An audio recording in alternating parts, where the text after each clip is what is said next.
Hey everybody, thank you so much for coming. This final panel is talking about really the intersection of real-world assets and decentralized finance, DePINFi. Up on stage, we have a really fantastic group of people representing some Deepin projects, representing some more traditional finance projects that give us some DeFi things. So to get things kicked off here, I'll give all the speakers a few minutes to introduce themselves. Guys, the least amount of questions I can ask, the better. So feel free to sort of steer the conversation however we like. Sure. Yeah, with that, I'd love to hear maybe start from the left here. Perfect. Oh, in the cloud. At our perspective, I'm building this project Skate, and what we are building is basically infra where you can run apps across different VMs with a single application state. So similar to how you can run Instagram on an Android smartphone, on an iPhone, on a Mac or a Windows, even though there are different tech stacks to implement an app in. With Skate, you can do that for Web3. You can have the same app on top of all the chains, all the Solana, Dawn, all EVM chains, and get the network effects of different ecosystems. So from that perspective, we are trying to help a few DePIN projects to sort of scale. That's like a high level build. Yeah. I'm Tim. I'm the founder and the CEO of DePINFi now. The day before tomorrow, and Vitalik post have this, keynote speaking, and he told everybody that, ICO era is other estimate for everybody. In ICO era 2017 to 2018, there are 100,000 local community all over the world. So that in that time, everyone is included. It's more inclusive than DeFi NFT. So think about it. Everybody in the community have a feeling in the past 6 months, we cannot make money. We cannot make money. They want the street taking every pennies from the temple. I think this situation cannot be changed dramatically in the future. So there's the DePIN belongs to everybody. If you have a router, if you have a Wi-Fi router, you have a camera, you have a charger, you have a GPU, iPhone, you have every kind of thing. You can do a little bit of contribution to the whole community. So I believe about it. We can always tell the community we are at the early stage. Think about it. Bitcoin is 50 years old. Ethereum is a decade old.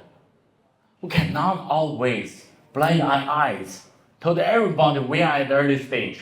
Right now in DePIN, everybody told me we are the early of the early. What the fuck?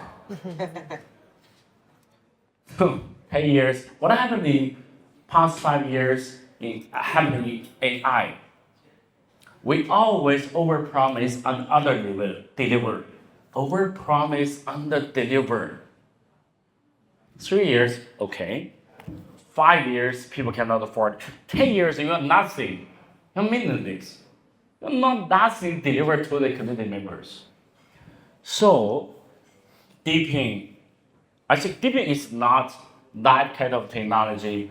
It's a single technology like ERC20 or ERC AFT, ERC2721. It's a wrap of the AA called ZK technology, all these kind of the level 1, level 2, and also actually, hardwares.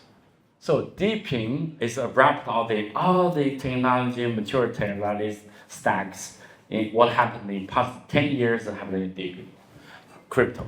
So I think actually what our talk will about today is a potential impact. I believe DePIN belongs to everybody. But right now we have a trade.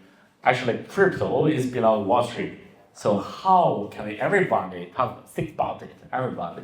If you're a single investor, if you're a solo investor, if you're community members, how can you earn a living in the crypto industry in the future, maybe 3 years later? So that's my question. Think about it. Yeah, thank you. Yeah, I think that's a pretty compelling and passionate insight. Fortunately for me, I've been able to make money during this what they're calling a bear market, which is not a bear market. Bitcoin's trading at 63K. It's a bit. I find it a bit embarrassing most of the time being in the crypto space. It's like the euphoria just it changes. It's way too dynamic, and it's based on like emotions, and it's not logical. But it's good clickbait, right? So people get excited about it. But if you take a look, I agree. Bitcoin's been around for 15 years, and finally we have a new token standard on Bitcoin, which most people, when I was in New York, they didn't even care about that conversation. Now I get to Asia, everybody's talking about building on Bitcoin. I'm like, damn, what is going on in America? Are we becoming too conservative on the financial side? But I think that's just what it is, especially being in New York. I have some friends here from New York too. So we've always been using DePIN, right? So if you're doing trading on your laptop, it is DePIN. If you're just loading pictures on your Instagram, that is DePIN. It's just once again a new narrative. I'm not really big on these narratives because I think that it's just uh, I think it becomes very cheesy, right? It's just salability. But what kind of products can we actually roll out that's going to add value to people, that's going to help with the data sovereignty, and then also incentivize people to also participate in these ecosystems, but then not get exploited, right? I think that is what we're supposed to be building. We're getting too far away from Bitcoin's ethos. That was the reason why I got in the Bitcoin space, not the crypto space. And things just continue to move further away from value. Now I believe it's more value extraction taking place. When you take a look at RWAs, it's just a rebrand of STOs. I was in the STO market in 2017 when they first launched, and I couldn't find any liquidity. I mean, I guess because it's a security token offering, that becomes a little bit more regulated industry as well. And it really blocked out the people that were trying to onboard into crypto. And I think that's still the same challenge that we're seeing today.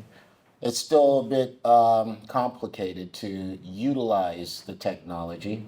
And here we are talking about RWAs and Deepin. I mean, it's just an echo chamber, and we just continue to travel in these echo chambers, blowing smoke up each other's butts. Thank you. I think I agree largely with a lot of the things that you both said. And I'm also based out of New York. I was in TradFi before, and I think one of the things that we're trying to do, so I'm at Huma Finance, is to build new financial primitives for this, I would say, new web ecosystem we're building. So in a way, exactly as you're saying, we have an opportunity, a historic opportunity to create more data sovereignty, to create more inclusion and have communities built around economic incentives. And these economic incentives are in the form of tokens, right? What we call tokens, which really just capture value. And today, these tokens are, I would say, mostly used for speculation and trading. But the reality is we cannot do without them because these tokens really enable us to capture the value that has been traditionally captured by large entities that are called companies. So we need to do with tokens. Now, what do we do with them? What we believe at Huma is now that we're having all of this productive activity going on chain, whether it's through Deepin or decentralized AI, we need to build new financial products or new financial primitives to serve these in a sustainable way. So it will include tokens, but it may not just be only native tokens. New standards need to appear, new forms of debt need to appear. Maybe they're stablecoin based, maybe they're based on something else. So we're very interested in just understanding how do we build a new financial system really that is serving this new, I would say, productive ecosystem that we call Web3. I hate ask targeting questions, but I do want to piggyback off that and ask you a specific question. The fact that Huma deals with so many of the traditional finance clients, I think we're all curious to know sort of what is their appetite for, DePIN, for RWA. What are their concerns? It sounds like part of that is, hey, there's these tokens, we're not really sure how to think of them. We wish it was more of like a stablecoin aspect to it. What are you hearing from that community? I think it's a great question. So I feel like for the time I've been in crypto, we've all been talking about mass adoption or when are the institutions coming. I think the reality is whether it's institutions or retail participants, they will come when value is there. They will come when they get a better experience or a real significant advantage in terms of saving time, saving money, saving something that's really a valuable currency for them. So that's what they really want. They don't really care that it's called Web3 or it's a token or it's a stablecoin. Now, the reality is today, I would say, if we start with institutions, so we serve financial institutions at Huma. These institutions want two things. They're not like consumers, they're not super finicky about the UX. They want to save money, right? And usually time is money. So they want to save money. If we do something more efficiently, which we're doing, using stablecoin, transferring money instantly when the SWIFT system would take maybe 2, 3, 4 days to transfer $5 million from, let's say, London to Singapore. So they want to use that. They absolutely want to. That saves them time and money. But now, what are the clear barriers to that? The number one is regulation. If I am, let's say, for example, some of our borrowers are remittance companies. These remittance companies, they have a license, and that license is really their existential, like their right to exist. They're not going to trade that for an incremental benefit. So we need to make sure that we work within rules that are very well defined, that enable them to be comfortable with the fact that, yes, they're going to maybe save, 50 bips, or maybe 1% and make more money. They're definitely willing to do that. They're willing to go through the hoops, but they don't want to lose their license. So we need to make sure that's done in a compliant way. So I would say, I personally believe, and I think all of us here believe, that we are going to create tremendous value for both consumers and companies. That's why we're all invested in Web3. I don't think that most of us are here for just a speculative thing. Speculative things is here, it's not going to last. So that's, for those who can benefit, but it's not here to stay. What's here to stay is the actual value that's being created. And I would say, to respond to your question, this value is here. For companies, it's about regulation and making sure that they can do that and continue doing their normal business. For consumers, it's about UX and UI, making it easy enough that the frictions are not too strong. And I think we're getting there slowly. That was a really great recap of the institutional landscape. I want to take a step back and sort of hone in on DePIN for a second here. I don't think all of our friends up here are as convinced as some of us. So I want to hear from you guys. Let's hammer on DePIN specifically. Is this, to your point, is it sort of the new fad, or does it have legs? I think I see things in like different phases. So I think for the previous bull market with the whole DeFi emergence, what we sort of saw was that there's one dimension to crypto which sort of defines the whole Web3 capital structure also, that the reason it's so relevant is because you can so easily create your firm, you can easily decentralize it and all, compared to the traditional finance models. And in terms of speculation also, I actually have a very positive spin on that, that I was talking to a certain person we were discussing meme coins, and they said that what it has done is basically put a Web3 wallet in everyone's pocket. Everyone just tries to speculate, just have a BackPi wallet on the phone, do certain things on that perspective. So I think DeFi and the speculation, the first dimensions of getting people interested. Everyone wants to make money. That sort of is the biggest motivation for people to get in. But the next version of it would be how it can interface with users. And that's what I feel this wave of whatever the next year or so would be driving. And I think from that perspective, like DePIN, I just see it as a way where you can make certain services which interface with the users more accessible and cheap for them to interact with. And DePIN just does that by sort of having them secured and incentivized by Web3 models. So from that perspective, I think definitely there are a lot of things that we can feel that, okay, if you decentralize these things, you can have many folds advantage on that firm, especially in terms of the accessibility in certain regions of the world. So those are the things I feel would have a very big emergence in the coming few weeks. But happy to hear everyone's thought. You go first. Yeah. Okay. All right. Yeah, so I find it really interesting. What I am really at a crossroads at, or feeling very challenged about, is a lot of the acronyms and then also these new, just narratives. We're trying to onboard regular people, right? And uh, if I bring up Deepin to like my dad, he's not gonna care. My younger brother could care less, right? So what is it that we can actually name this thing to make it more practical? And let's stop using these, technology terms, because the people that we are trying to service are typically non-technical, right? But at these, I guess what we're conferences, that's all we talk about, and we're supposed to be creating solutions. So I think this first solution is if we can try to abstract away the tech and then also abstract away the technology talk and just bring it down to a more practical level. We'll find that people would be more incentivized to actually utilize our products. They're already using DePIN. They're uploading photos all day on Instagram. The WeChats, right? Trading online, right? It's now for us to just make this a low barrier of entry instead of making it so high in technical narrative. To respond off that, one thing we found is, trying to explain DePIN to people that have no idea about anything about crypto, just own your own data.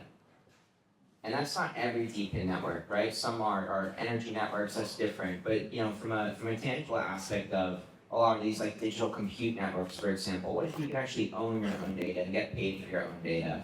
That seems to speak to some people better than, to your point, maybe labeling it DePIN. Yeah.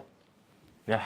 What the former question or a little bit forgot. It's the last Basically- day of the conference. Yeah. Sorry. If DePIN is gonna make it, essentially, will DePIN make it? Yeah, I actually, from my understanding, AI belong to communism.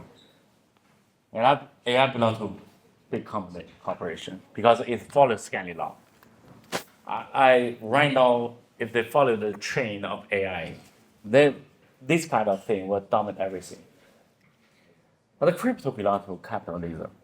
It's a micro capitalism belong to everybody. So think about it from now, from 5 years, 10 years, but everybody can live in an AI era. 100 years ago, if you're a horse driver in London, after 6 months training, you can be a horse driver to taxi driver. So right now, if you're a taxi driver in global, how can you be an AI engineer? So 3 months ago in Wuhan, Baidu launched the service, full FSD service. They launched the 10,000 FSD car in Wuhan. After 3 months, this kind of service get 5 million orders from the terminal leaders. So everybody have to call the government to stop this kind of service. So think about it. Why we need crypto? Why we need DePIN for everybody? We don't need, this kind of, how can I say, evolution. We need a revolution. We need to change our world dramatically in 1 year. We don't need to change it in 10 years. If we follow this kind of hard technology, like AI, like rocket science, material science, like power storage, like all these kind of control context map reactor, it's not meaningful what happened in DePIN or crypto. So I think about ordinary people, not these guys. Far beyond this building, what the ordinary people, what they can relate on. So I think actually DePIN follow the proof of work, although there's a word before the work is proof of physical work. So what make people rich or wealthy? Work. I think we cannot change the fundamental first principle behind everything work. So Deepin is the solution. I want to actually ask, although tonight I just follow the god of wine because I ordered 2 bottles of wine. I'm sorry. I'm so sorry. But I try very hard to collect my minds together. I'm serious. But actually, the minds behind me is, think about it, if you are art people, what I can do from now 2 years or 3 years later. Deepin. Deepin, the concept, I don't like it. Sorry, it's making it totally wrong. Deepin is not because it's constantly capex and opex. It's a result of the way we build a network. It's not the reason. The reason why we build DePIN is because it's a whole new lifestyle. It's not because we want a better solution for crypto in the financial system, because that's why Bitcoin existed. Because Bitcoin, for the first time, for every human being, have this of the ability to write your private assets to a credit, to unchange the code. So I think it's Deepin for everybody. Whoever you are, I don't know you, just verify, don't trust me. So I think actually at that time, we can build all these kind of the physical network belong to everybody, belong to the community. So all in one, I believe actually Deepin is the future because we at the turning point, different kind of era. Before all this kind of the attention belong to a big company. And then in the future, we have this kind of the solution, all this power, a little bit of assets, or a little bit of the passive income belong to community members. So this is actually something personally I truly believe. Yeah, sorry. Yeah. And I'll steer the conversation a bit in more in the direction of sort of the synergies between DePIN and DeFi. I think we have some different opinions up on stage here as to sort of the staying power of DePIN, but how does DeFi come into play here? We at DeFi certainly have our own opinions, but we'd love to hear from you guys. Why is this intersection so important? Do you want to start? Yeah, I can start. So I think a lot of things revolve around like incentive models. That's what sort of drives adoption in different waves. And I won't use the word deepen as one thing. I just focus on a particular use case, for example. If say, say something like Helios, decentralized telecom, for example, if I am getting a mobile operator, like mobile network, for cheaper, but for people who are providing me that, they have to do certain work, have to have certain hardware or whatever, but they need to be incentivized for that. Otherwise, why would you have that cost? But for that cost, it should be as frictionless as possible. And that's where like DeFi models play a huge part. And that's what we, from our perspective, focus a lot on, in the sense that if you make it super composable and reduce the friction, you can have a higher wave of adoption. And in a lot of different teams that have worked on the blockchain, what has been one of the biggest reasons for exponential growth is these upstream integrations which sort of bring leverage into play. Like say something with lease taking, where you have an asset, you put it on a money market, you borrow more, and then sort of do those things. So if through those cycles, people can acquire more wealth, they have bigger incentives. So that's what sort of drives the initial rates of adoption. And then people hear different stories of this guy made so much money, this guy made 100x, something like those. And that's what drives the next wave of retail adoption. So I think DeFi plays a big role in those incentive models, and that's where I think a lot of things are governed by that, and that's what drives actual growth from my perspective. I agree largely with what you're saying as well. I'll take it from a different angle because your question is saying, I agree, the acronyms, the words, they're maybe a little too fancy for what they're trying to say. But if I take it back to first principle, to your point, the I would say the GDP of the world that was mostly created off of the internet before the internet existed, benefited tremendously from the existence of a financial sector. And why is that? It's because a lot of the most productive assets need an accumulation of capital at some point to start off. And that cold start problem is not something that we can really make disappear because we're using the internet. Projects need capital to be seeded, and then they also need capital to grow. And capital is a way for people to express their preferences. It's a way to reward things that actually benefit the rest of society. So for me, the formation of capital is just a, I would say, fundamental law of how economic systems function. Now, the reality is, now that we've benefited from the internet generally over the past, I would say, 20, 30 years, most of the internet economy has been funded by traditional finance. I would say like the VCs, like all the tools that were built for the alternative world. Now that we're building Web3, a lot of the economic value that's being created on the internet is starting to be captured differently.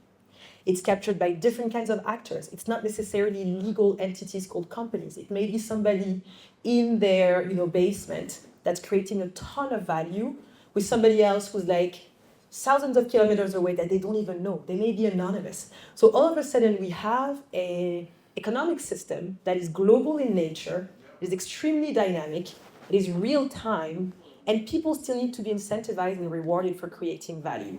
And so I think that is the real challenge we have. And that challenge is interesting because we want to find inspiration in how the traditional finance world functioned. So we're creating DeFi swaps, we're creating staking pools, which really are a form of fund, if you will. We're creating a lot of tools that existed, but we also need to create new things. And I feel that Deepin, if we don't want to call it that way, like people who are creating value that's being captured on chain and people who are accumulating capital to serve that, so DeFi, need to talk and need to understand how to create things that incentivize sustainable, productive value creation. That's what the financial system is supposed to do. It's supposed to reward value creation and incentivize things that add value to society. And so for me, the two are necessary in this new era. Now, how they're called, I believe we can change the labels. That doesn't matter. Love it. I think this is the economics academia answer to my computer science. That's true. Yeah, so I think it's pretty cool, right? Do you remember the ICOs, right? I was really big on ICOs. Also, currently, like with Bitcoin, you could do like fair mining or fair minting, right, into circulation. So that now helps the community to have a strong position in your potential DePIN or DeFi just rollout. Those are, for the most part, far and few now, because what we're seeing instead is a lot of VC funded projects. And though I am a VC as well, a lot of the VCs are just killing projects. So killing the opportunity before it even launches, right? Especially if you have those tokens.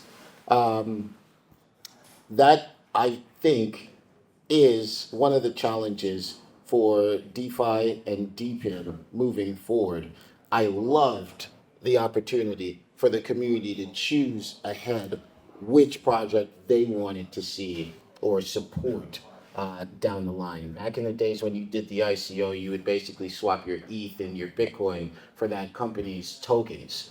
And that was really cool, right? Companies were able to fix that cold start problem so they can actually have the liquidity to take care of their team. And that was the community coming together to push forward or launch that project. Now, the community's thought of almost last because it's the big investors going into the project, getting the tokens first, and then dumping on the community. And until we solve that, I think we're going to have a very challenging journey ahead of us for Deepin and DeFi.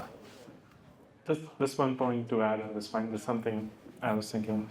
I think a a key differentiator between the market of 2016, 17 of the ICO era and now is the frequency of projects. And that's where the VC side of things has a value add in the sense that it filters out certain projects. It definitely would miss out. In most VCs, the anti-portfolio might have played out a lot better than the portfolio, most likely. But still, I think if you have thousands of projects coming, then that distribution also sort of would kill a few projects in the sense that many of them, if 1,000 projects are raising money at the same time, they would get less capital compared to what they would need to sort of make the dream come true, what they're doing. So from that perspective also, I feel like these things, I understand Web3 capital structure is completely broken. I understand people keep saying this low float, high FTM, those kind of things. But market eventually moves towards efficiency. So I think hopefully at some point, if this model is working for VCs, they might become exit liquidity next. So that's what sort of evolved into a better market. I want to give everybody a number. People should notice. Last bull run, actually the total market cap for stablecoin is about 10 billion to 20 billion US dollar. But the TVL actually hit to 100 billion or 200 billion US dollar. So which is 10%. But right now, actually the total market cap for stablecoin right now is I say it's 150 billion US dollar. But the total TVL cap is less than 100 billion US dollar. So think about it, the stablecoin, money cannot make money by themselves. Money have to lend to somebody to do their work, and the flow come back and give you interest and make money and make you richer, right? So right now everything is related about liquidity. The liquidity, what happened in the crypto industry right now is stopped. The one thing is we did not provide any value. I don't like this kind of concept of mass adoption, because mass adoption belongs to layer. It's not my problem, right? So we focus on to create what is real value for our terminal users. So max adoption means if you have something, you want some people to use it. What we do is we from the community, we know there's a problem, we want to use this kind of technology. So it's the opposite. So right now, I think people have to think about it. The total market cap for, Bitcoin Ethereum is 1.7 trillion US dollar. Think about it. What happened in next 1 year or two if the total market cap hit to maybe 3 trillion US dollar? So what kind of assets can merge into the balance sheet of this company in Wall Street? It cannot be a meme coin. There should be some new assets, maybe Deepin, RWA, or DePINFi. So, and I believe this is not a long journey, but right now we have all these kind of the elements like Deepin, DePINFi, RWA, or all these kind of the DRAin. Yes, there's a possibility not only for resolve the problem for actually individual people to make a little bit of passive income through the DP, but also ultimately change the whole ecosystem of the financial system. So yeah, think about it, stablecoin and the TVL, the whole DePIN, DeFi. I don't want to happen next 3 years. What happened if Bitcoin hit to 3 trillion US dollar? So that's why the potential impact for Deepin and DePINFi. Now, this is my personal opinion. Thank you. And I think it's clear that Deepin has really figured out like the cold start problem, and crypto in general has done a good job at figuring out the cold start problem. The supply side is there, the demand side is a bit trickier, and I think we're all still sort of figuring that side out.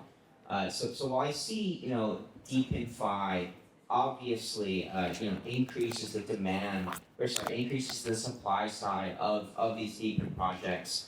I'm curious to hear from you guys about how you think it could impact the demand side, if at all.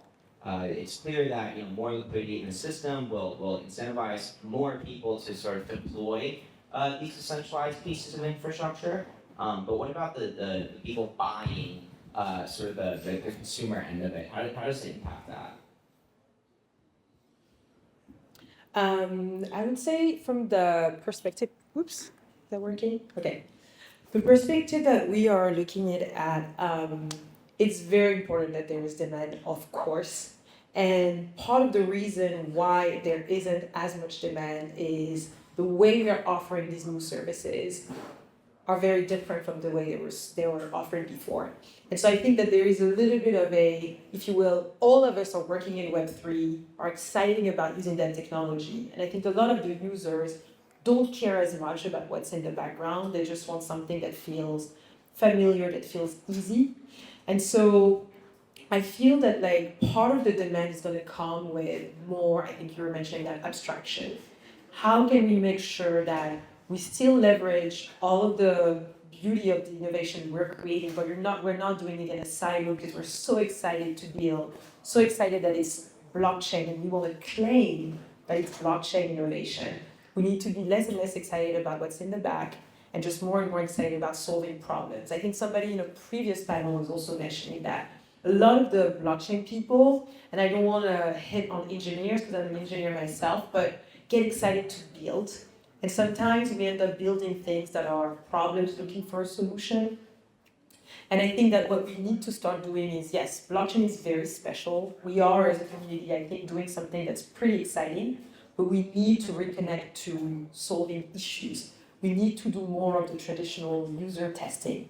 We need to do more of the, what is the actual user needing? And then start from trying to solve a problem and think about how the blockchain can help basically service these users. So for me, there's a bit of a mindset shift from builders as well as more abstraction.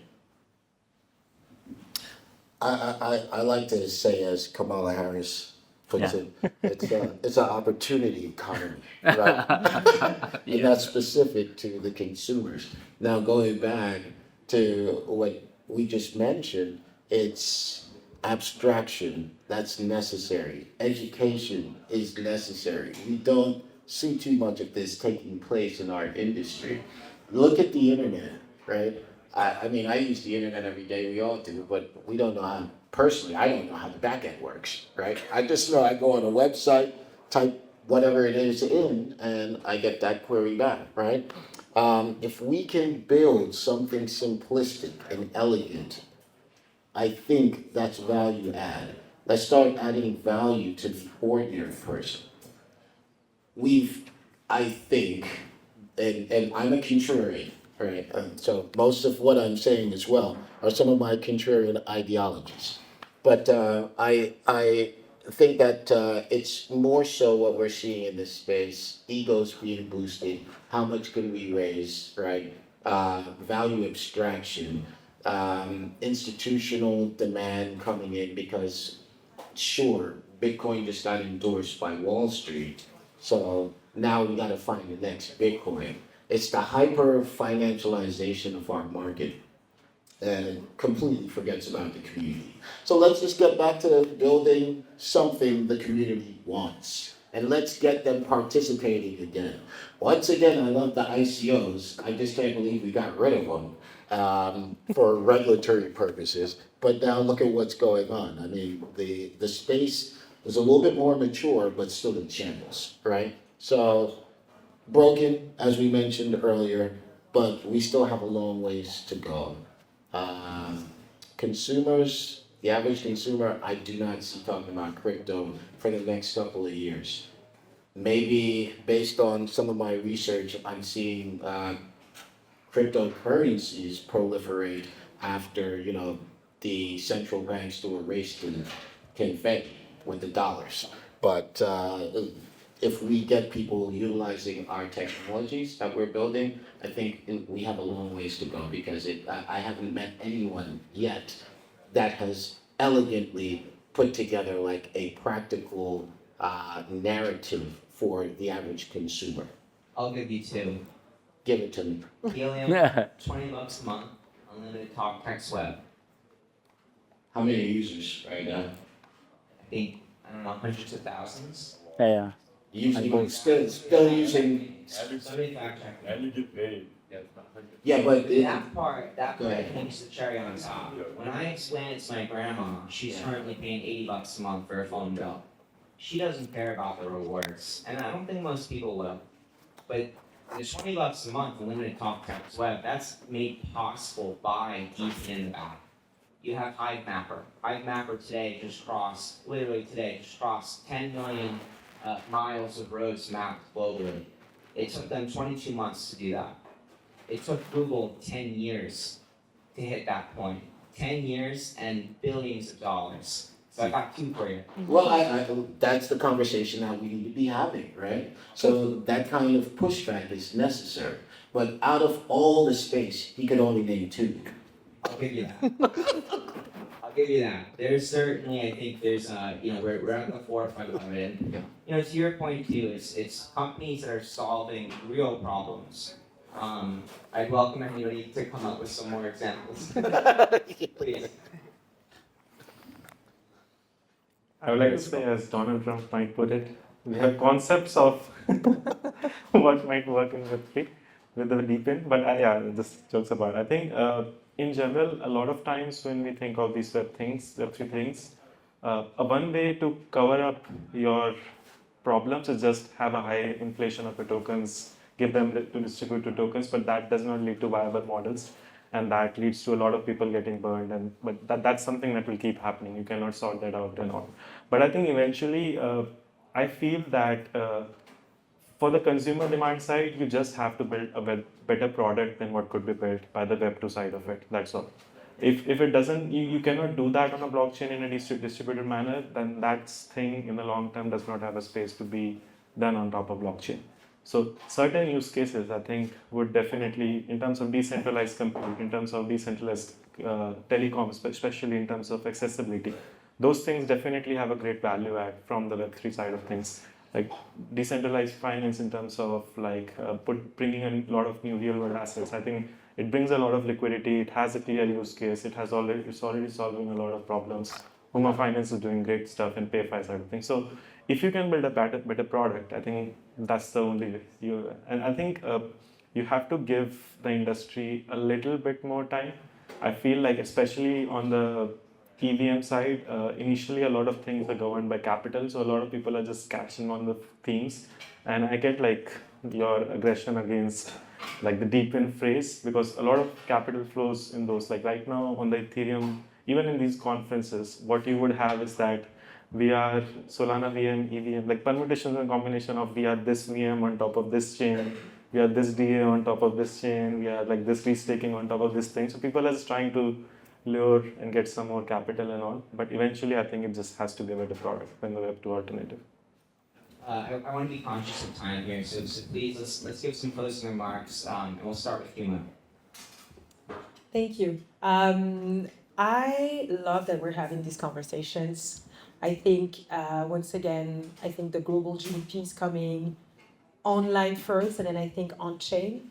And mostly because we have to coordinate global contribution to society, and people don't necessarily know each other, they're not physically close. This idea of being able to create trustless systems, I think, is inevitable for the world that we're going to live in.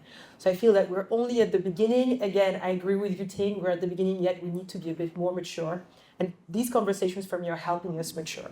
I think that Deepin as a concept is not new. Decentralization has always existed. In my mind, centralization and decentralization are on the same spectrum, and we keep going back and forth. And the idea is there is no right or wrong answer, it's just like whatever is needed. So I'm not personally thinking that decentralization is a philosophical concept that is necessarily better. I think sometimes we need more centralization for efficiency. Sometimes we need more decentralization because of risk, because of contributions that are actually distributed. And in the world that we live in, a lot of things are going to be distributed. So I'm excited to see more distributed contribution to economic projects. I think currently we call them DePINs. I'll be hopefully talking to you guys in a few years, maybe we'll be called something else. But I hope we keep having that conversation and we keep thinking about how does economic activity get structured? How does it get funded? And I think today the DePIN economy and ecosystem is contributing greatly to that. I think that some of the presentations today talking about decentralized search engine, decentralized AI are like revolutionary contributions. And I think DeFi today is also bringing a lot of innovation. So let's keep having these innovations and let's keep having these conversations. Yeah, so completely agree. I think this has been a fantastic panel. Lots of push and pull, which is fun. I just want to leave by saying, we have an opportunity, a real opportunity at this moment to actually leave a lasting legacy behind. Every identity, your lifestyle, your experience is being ported online, and we need to be able to create some kind of value for the future generation, right? It's not about capturing as much value as you can for yourself, but what you can leave behind for the next generation. Essentially planting a seed for a tree that most likely you won't be able to experience the shading. And we're lucky enough to participate in that. So DePIN, it could be, I don't know. Right now, I love my Bitcoin. But yeah, they're having lots of fun here.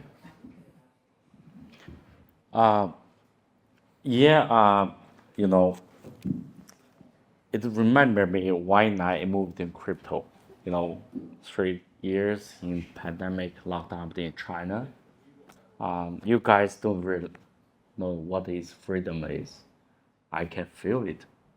So, digitalization is a global movement. The big company always want to control everything. So in the past 1 decade, in the only one sector, IoT, there's no one big company, the market value can hit to $100 billion. E-commerce, social, this kind of card sharing business. It's only one sector. But I always think about why there's a single company actually the market value hit to $1 billion. Maybe they launched the jigsaw puzzle for crypto. So that's why right now we have to build this kind of the decentralized infra, both for terminal users, also for people who are familiar with DeFi. If you're familiar with DeFi, you can invest a little bit of money in DePIN, go to RWA. So DePIN right now is the bridge between RWA and the DeFi. When we talk about the DeFi 2.0, we talking about actually DePIN based RWA or DePINFi. So let me go back to PowerPoint example. Transportation system contribute the biggest carbon emission for our whole society. Transportation system, they contribute 27% of the carbon emission for every country. So the electrification for the electric system is a huge task. Even more challenging task for AI. But how can we provide a solution or infra for everybody to buy electric car? You don't have this kind of the charge anxiety. You cannot rely everything on big company. Just like Airbnb. Airbnb have 8 million house owners, but Airbnb don't build one single house. So charge facility. That's why think about it. That's why we use a DePIN fashion to do this kind of thing. And after a while, we realized that we can actually provide opportunity for everybody can invest a little bit of money, but both in when they get the money get back through a stable coin and our network token. So I think this is a solution. It's good to do this kind of experiment. Yes, we will. I have a very bullish on what happened in DePIN next 6 months. Compared to Apple Card Party, we can create better user experience than this kind of centralized charge service platform. I think so. Yeah. Perfect. I think I ran out of my philosophical takes a while back, so I'll just show our project. Personally, I think there are a few themes in Deepin I'm super excited about, especially in terms of compute and in terms of like telecom, especially for accessibility.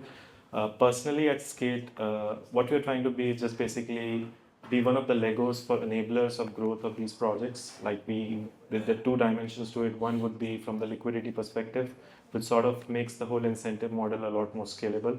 And second would be in terms of distribution. So we can basically, like different ecosystems, like Ton would have a massive funnel of users from Telegram. Solana has a massive community. EVM has its own network effect. So from that perspective, we just basically enable these different people who are building in DePINFi space to sort of be accessible to the users of these different ecosystems and help them accelerate their growth. So yeah, just reach out to us if you want to connect on that.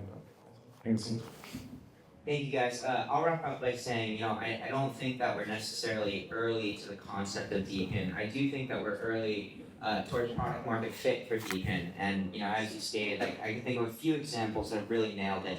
At a high level, though, I think that it's going to be a very exciting few years here. We have a lot of projects really working towards these really difficult solutions, and I think that the upside is enormous.